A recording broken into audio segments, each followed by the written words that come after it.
There's Yeah. so many cases on that. So shouldn't that be the first law of cybersecurity then? So the reason why it's not is because law number 5 is, when in doubt, see law number 1.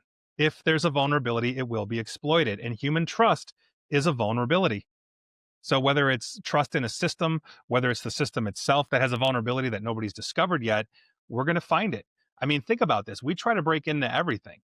We even have a website called Life Hacker where you can hack your closet to make it more efficient, or, hack your car to have it go faster, whatever it is. This is what we do as a human species. We're a curious people.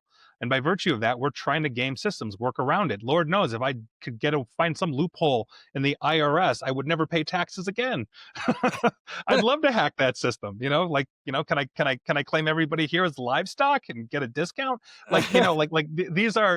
These are things that we're always trying to look at. We're always trying to game the system, whether it's jumping the line to get into the stadium faster, breaking into a system. We do this naturally. Some guy here, I'm in Chicago, so we have automatic tolling with little transponders. Yeah. And if you don't have the transponder, it takes a picture of your license plate. When this first came out, some guy figured out, oh, I could cover my license plate and drive down the highway for free. And so then what does the state of Illinois say?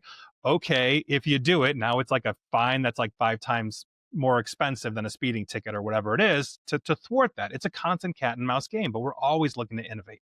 We're always looking to innovate around systems.